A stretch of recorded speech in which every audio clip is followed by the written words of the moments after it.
Safia, welcome. It's great to have you with us, and thanks for joining us today for a bit of a conversation, just to hear a bit more about yourself and what you're up to. So can you just start by telling us a bit about yourself, your organisation, and some of the things that you do? Yep, my name is Safia Ali. I am the CEO of a project called RISE, Forth Valley, which stands for Racial Inclusion, Supporting Empowerment. And we actually were a former project called Al Masar, and we were based in Forth Valley. But we changed our name in 2024 with the support of our members and our membership. RISE uses lots of metaphors, rising together, rising, building ourselves up, you know what I mean? So we just thought this was a really great name for us and what the work that we do. Myself, I've been in the third sector for about 30 years in various roles, right up to working for an intermediate of the Scottish Government, to a national women's charities, to other or smaller organisations. Predominantly, all my work has been working with, well, we call it now, it's racialised communities, but Black and ethnic minority communities within Scotland. And I went and left Scotland for a while and lived in London. So I worked in London in the same sector, but then I started working for council as well. But I predominantly, again, working for disadvantaged communities throughout the UK. You've always been working in the space around anti-racism and equality, diversity and inclusion for a number of years. Can you tell us a little bit about some of the challenges that you face, or some of the changes you think are going on with the external environment when it comes to anti-racism, equality, diversity and inclusion? I think in the past there's been some really positive steps. Like you had a lot of positive action. There was, lots of initiatives that were built by the top up. And I think it was embedded within the systems, like our third sector. We know what we have to do to include inclusion. We know what we're doing because we are the driving force. The other sectors, public sector, private sector, is slower. And also working as a consultant when we were trying to advise people on, say, something like diversify their workforce, it was always a challenge because you don't want to get people their backs up, everything. But what you're trying to do is help them and try and support them. But I feel with the climates that are happening now in the political sphere, that motivation is kind of lacking now. People are scared, and I think they're trying to, back away, and we're not getting the funding that we used to get. We're also not getting the political clout. We're also not getting the support. So I feel we've taken so many steps forward, but we're going so many steps back, and it's really impacting young people. And like I said, we've been fighting this good fight for a long time, but we're now coming across loads of barriers, and it's not helping with the will, the way the world is, with the greatest superpower, doing so many divisions amongst our communities. We live in Falkirk, well, that's where I live, and the impact in Falkirk with the asylum seeker hotels has been detrimental for us as the communities that have lived there for over 45 to 50 years. It's just like a complete turnaround. The spike of racist attacks has been huge. I'm going to just move into some questions about peer funding now, if that's okay with you. And you've mentioned that already. You were talking about funding as one of the biggest challenges that you're seeing that's come in. And interesting that you worked in London, so I'm quite interested to hear about differences in that as well, about what is there a difference between in your view, funding from down south, but also funding from up here. But then thinking about SCVO's work around fair funding, where we're looking for things around multi-year funding, around flexibility, and thinking of some of the smaller organisations where you've worked with as well, that the impact of the short-term funding cycles on that, now we're seeing geopolitics directly impacting the work that you're doing. Does it make a difference to have multi-year funding to be able to, I suppose, fight the good fight? Oh yeah, I mean the multiple year funding is essential. I mean, when you get year funding, it's like the projects just close and you've actually, yes, you've made an impact and you've done all your funders, you've done everything the funders have asked you and more. And but the problem is then you can't sustain it. So then you're going back to stage one again. And so for me, multiple year fundings are essential. And it's great that a lot of funders are doing that. 3 to 5 years is essential.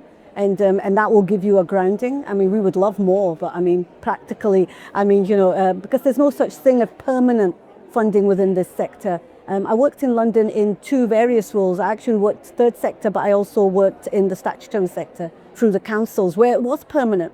And but the charity sector there is very, very, it's very different than here because there's loads of pockets of funding, and there's a larger community, and there's loads of issues, loads of hundreds of issues to. But the problem there is that they're not just all chasing for the same pots. In Scotland, we're all chasing for the same pots of funding, where then any funder that has a limited funding will have about over 100 to 200 people applying for, say they've only got a limited bit of funding, and it is very frustrating. And but you cannot give up because, like you say, we're fighting the good fight, and we just have to keep going. I guess that brings me on to my next question, which is a bit of a follow-up, and it's around our workforce. And obviously we're nothing without our people. And recent SCVO voluntary sector workforce survey said that almost 40% of people who work in the sector were looking to move on from their roles in the next 12 months, which is quite an alarming statistic, and I think it's almost double any other sector. And so really from your perspective, like what more could we be doing, I guess, beyond funding even, because I think having that security of job is obviously a large part of that, but what else do you think we could be doing, and what more could SCVO perhaps be doing in this space to help kind of promote the third sector as a great place to work, but also thinking about some of the challenges that you're facing with your own staff teams? The staff that we've had as a small organisation, but even coming from other charities where I've moved, and the main reason was always the limited funding and the low pay that we were getting, and the not recognition of all the work that you do. So I think the issues that we have, and SCVO can be really supportive with your training. Training is really great. And SCVO has a really wide extension of training. It's problematic, and there's sometimes that there's not free spaces. It's a costing, and if you're a small organisation, you can't pay for more than, you couldn't even pay for one person to go on. So never mind more of your staff to go on, because I think to actually put more tools in the box for your staff is not only advantageous for your organisation, but it's also an advantage for that individual to build themselves. And the greatest thing about the third sector is you really want to build your staff. You want to keep them, but you can't keep them if you've not got multiple year funding, and also you've not got training in place to try and advance their own confidence, and also their own, like I said, tools in the box to give them more visions of how to implement their work. We know that it is a difficult time for charities. What is there about kind of working in the sector for you that's, you keep coming back. What is it for you? You've not gone anywhere yet. Yeah, no, I haven't. And the biggest thing for us, and the biggest challenges, is to fulfill what we want to do for our communities, And so it's really good we get that interaction from my team, and I always get it from the service users. I can meet them anywhere. I meet them like on the trains, or or even if I'm just walking in my community, or in our groups when we get the feedback. But not even better than feedback. I can give you millions of case studies, but the biggest case study was when you make an impact in someone's life. When someone comes up to you and says that you changed their life, their child's life, through your project. If it wasn't for your project, they would have, one of the biggest thing is that they would have probably not been around. That is the most impactful one that you can get. It's not about like saving someone's life, is in so many ways you can save someone's life, but it's about changing their life, and you want to save their life to make it better. But you can't do that until they actually, people say, especially when we work with disadvantaged communities, how do we access them? We always say they're not invisible. You've made them invisible. You've made them invisible by purposely saying we can't reach them. I hate the word hard to reach. They're not hard to reach. They're easy to ignore.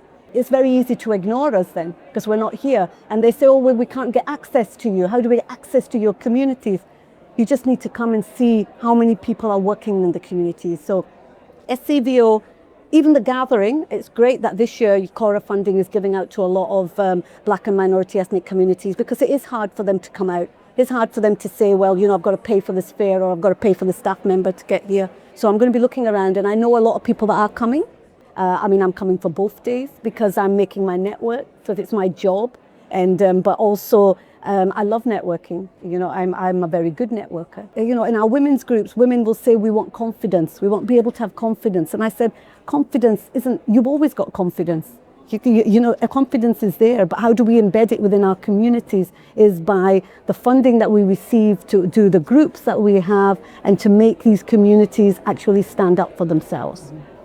Again, it's really heartening to hear you say that, I think, to hear those things around making a difference, making an impact, and that's come out in the voluntary workforce survey as well, around, I think there's the high percentage of people say that's one of the reasons that they're still in their job, is because of the impact it makes and the positive difference. Finally, on this particular section, thinking about SCVO, you've mentioned the training in particular, you said putting on events like this, being able to make it a bit more open, a bit more accessible. Tell us kind of the main reasons for becoming a member of SCVO and staying a member of SCVO. So what are the key things for you in that respect? I think the reach that SCVO has is huge.